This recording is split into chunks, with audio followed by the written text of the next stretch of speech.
We are learning Masechet Berachot, Daf Kaf Vav Amud Aleph. It's the first Gemara in the fourth chapter of Masechet Berachot. The chapter is called Perek Tefilat HaShachar, and it deals with the various tefillot and their times.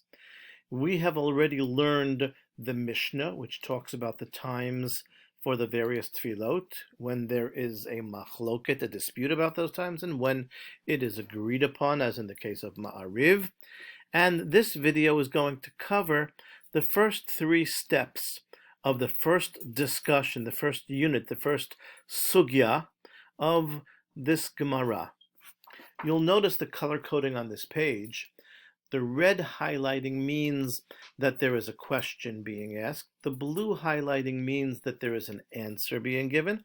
And the yellow highlighting means that there is a proof being offered. So our Gemara is going to be asking a question, answering it, and proving the answer. This is the way the bottom of the page on Kaf Vav Amud Aleph looks. And this is how we summarized it in a chart in English and in Hebrew.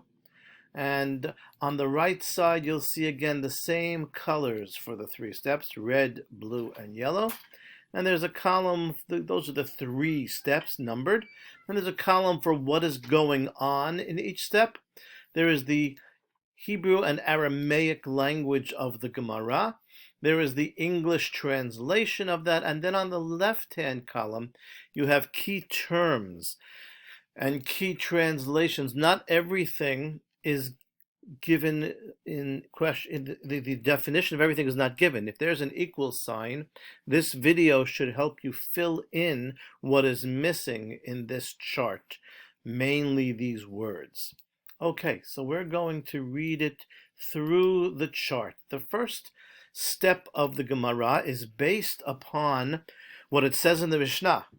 Mishnah says that the time for Shacharit, Tfilat HaShachar, ad Chatzot, can be done until half a day, and Rabbi Yehuda says only until the end of the fourth hour.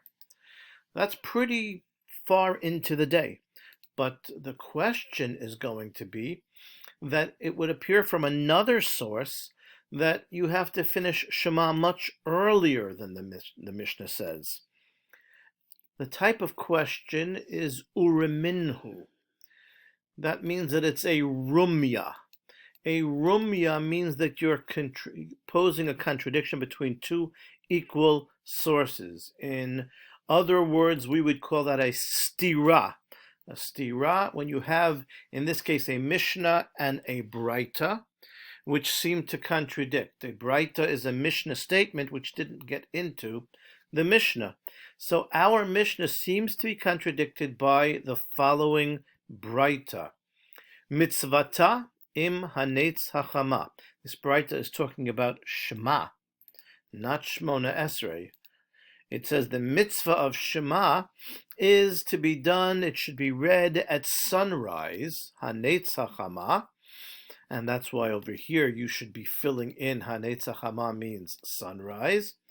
Kedei sheyismoch geula litfila. In order that you should put one next to the other, geula and tefillah. Geula is Shema.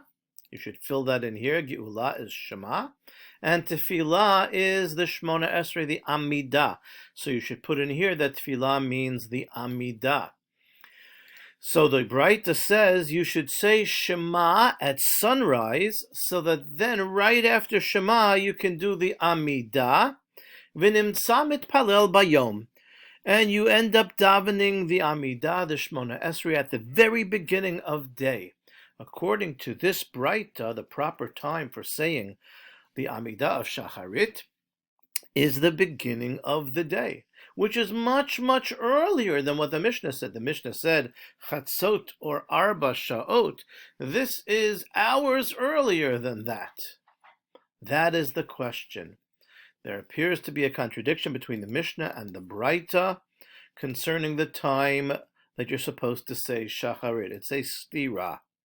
Now the Gemara gives the answer to that stira, and it says Ki Tanya hahi, when. The key here doesn't mean because, it means concerning what case or when was that Braita said, regarding what was that Braita said. The word Tanya is said when you're talking about anything written in a Braita. Tanan is a Mishnah, Tanya is a Braita. What was the Braita talking about? The case of Vatikin. So ki is when. Tanya is, it says in the Braita. Vatikin is a particular group of people, particularly righteous people, who like to do a mitzvah at the earliest possible opportunity. We learned about Mahadrin Mina Mahadrin, who like to do it the best way possible. Vatikin are the people who like to grab the mitzvah as soon as you can. So Vatikin, those specially righteous people, they would say Shema right around sunrise and immediately thereafter the Amidah for Shacharit. But ordinary people conduct themselves in accordance with what the Mishnah says. And they do the Amidah of Shacharit at the end of Dalet Sha'ot, till the end of Dalet Sha'ot, or till Chatzot even. So there is no contradiction, because the Mishnah is talking about ordinary people, and the Braita is talking about especially righteous Vatikin people. This term Vatikin has been preserved in something which takes place all over today, and that is people who have an extra early minyan in order to be able to do exactly this. That's called a Vasikin minyan, or a Vatikin minyan. If people daven extra early to be able to say Shema right before sunrise and Amidah right after sunrise. And now, in step 3, the Gemara proves that that answer is correct. The Amar Rabbi Yochanan, because Rav Yochanan said, Sher Rabbi Yochanan Amar, Vatikin hayu gomrim ota im hanetzachama. There is a statement of Rav Yochanan. This is a memra, because it was said by an Amora. It is not a Mishnah or a Braita. But Rav Yochanan was a very well-respected Amora, as we have learned. And he said that it was the Vatikin who used to finish ota, it, with hanetzachama. What does ota refer to? So that's what you put in over here. Ota here refers to the Shema. Especially righteous people used to finish saying the Shema with sunrise, and then they would go on to say the Shmona Esrei. So we see from Rav Yochanan's statement that he understood that the Braita was talking about Vatikin, and the Mishnah is talking about ordinary people. We had a question: is there a contradiction between the Mishnah and the Braita about the time that you're supposed to say Shacharit?